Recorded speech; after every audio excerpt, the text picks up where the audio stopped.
இன்னைக்கு ஜோதிடர் லட்சுமி நகரை சேர்ந்த ஜோதிடர் திரு சாரதி ஐயா அவங்களுடைய அமாவாசையை முன்னிட்டு வாங்கித்தர அரிசியும் காய்கறியும் வாங்கி கொடுத்துருக்காங்க. அதுக்காக நமது பாசம் அறக்கட்டளை பாசமுதிர்லம் சார்பாக நன்றிகளையும் வாழ்த்துக்களையும் தெரிவிச்சுக்கோம்.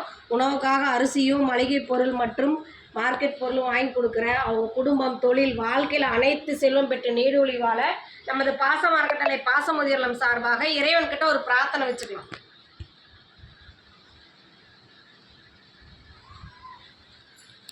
உணவுக்காக அரிசியும் மார்க்கெட் பொருளும் வாங்கி கொடுக்குற திரு சாரதி ஐயாவுக்கு மீண்டும் ஒரு முறை நன்றிகளையும் வாழ்த்துக்களையும் தெரிவிச்சுக்குவோம். இந்த நேரத்தில் நம்ம அவங்களுக்கு ஒரு கோரிக்கை வைக்க போகிறோம். என்னென்னு கேட்டிங்கன்னா, நமது பாசம் அறக்கட்டளை பாசமுதிர்லம் நான் 2 வருஷமாக இயக்கிட்டு இருக்கோம். 2 வருஷம் முடிஞ்சு 3வது வருஷத்துக்கு போயிட்டுருக்கு. நம்ம பெரியவங்க நிறைய இந்த இடத்துல வந்து கேட்கறதுனால இட வசதி பத்தாதனால இப்போ சொந்தமாக இடம் வாங்கி கட்டடம் அமைக்கலான் இருக்கோம். அதுக்கு அவங்களால முடிஞ்ச உதவி செஞ்சு தருமாறு நாங்கள் கேட்டுக்கிறோம். அவங்க மட்டும் இல்லாத உறவினர்கள், நண்பர்கள், அவர்கிட்ட ஜோதிடம் பார்க்க வர நண்பர்கள்கிட்ட இந்த மாதிரி ஒரு முதியோர் இல்லம் இருக்குது, அவங்க சொந்தமாக ஒரு கட்டடம் அமைக்க போகிறாங்க, அதுக்கு நம்மளால் முடிஞ்ச உதவி செஞ்சு தரலான்னு சொல்லி எங்கள் முதியோர் இல்லத்தை நீங்களும் வெளியே கொண்டு சென்று எங்களுக்கு கூடிய விரைவில் ஒரு சொந்த கட்டடம் அமையருக்கு உங்களால் முடிஞ்ச உதவி செஞ்சு தருமாறு இந்த நேரத்தில் நாங்கள் கேட்டுக்கிறோம். உணவுக்காக உதவி புரிந்தவங்களுக்கு மீண்டும் ஒரு முறை நன்றிகளையும் வாழ்த்துக்களையும் தெரிவிச்சுக்கிறோம்.